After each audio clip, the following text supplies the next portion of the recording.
According to the American College of Sports Medicine, 300,000 sports and recreation-related concussions are diagnosed nationwide each year.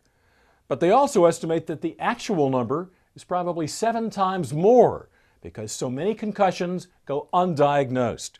We spoke to Dr. Koutures at Children's Hospital of Orange County, who gives us more information and explains the difference between a little bump on the head and a concussion.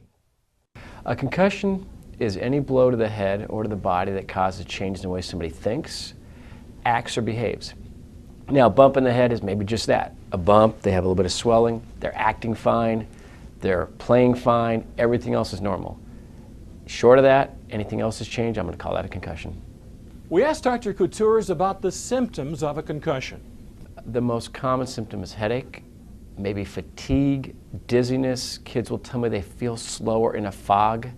Parents may notice that they're more sensitive around light or noise. And they can be obvious. The kid who's knocked out, that's probably the easy one. But then there could be the kid who's just acting differently, maybe not as alert, maybe not as apt to get up in the morning. I'm amazed how people will sometimes come to my office. A girl I saw yesterday, 2 weeks since getting hit in the head. Headaches every day, dizziness in the classroom, decreased school performance. Pretty much suspected she had a concussion but wasn't sure. Finally went to her school-based trainer, got diagnosed, came to see me. I think some kids just want to get through it. They want to play through it. They don't want to embarrass themselves. They don't want to be held out, so they keep going. And how do kids follow the recommendations for treatment of a concussion? First thing we do is identify the main symptoms. I want to identify to the child and his or her parents what we're dealing with. What I know is that if we can shut them down, both physically and mentally, we can hopefully make those symptoms go down. I tell them they're not going to go home and text all their friends. They're not getting on the internet. They're not listening to music. They're going to be bored. So when I see them in follow-up, I want to hear the word boring. I didn't do anything over the weekend. I didn't play any sports. I slept in more. I was in a dark room. Hopefully that gives the brain a chance to heal. Those kids who do comply, those kids who try to slow things down, I think do better. It's not uniform. I wish I could say dose response. If you're really good, you're going to get better. But as a rule, they tend to get better. We wondered about any long-term effects of a concussion.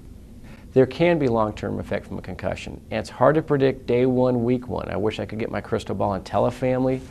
What we know is the more we can protect the child in those first few days, the less chance that that's going to happen.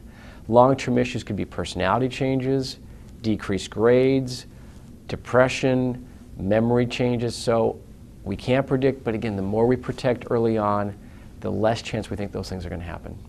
What kind of hit to an athlete can cause a concussion? Kids get concussions from getting hit in the head. There's the obvious, you're watching a game, kid uses his head to make a tackle, down he goes. Those are pretty obvious.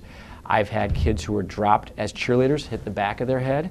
I've had kids who had locks thrown at them in the locker room. I've heard it all. So it's usually some type of blow to the head or multiple blows. Some kids will say, I didn't get one, but maybe 3 or 4 in a row. Some data now suggesting it's cumulative. The kid who just gets hit and hit and hit, eventually the brain reaches a threshold, we've got a concussion. And most importantly, how can a concussion be prevented? First of all, it's wearing the proper equipment. No helmet by itself is going to prevent every concussion, but it may prevent the direct on blow. Technique, teaching kids how to use their heads properly. Just because you're wearing a helmet doesn't give you license to go snowboarding down the hill at 70 miles an hour. Does not give you license to lead with your head in hockey or football.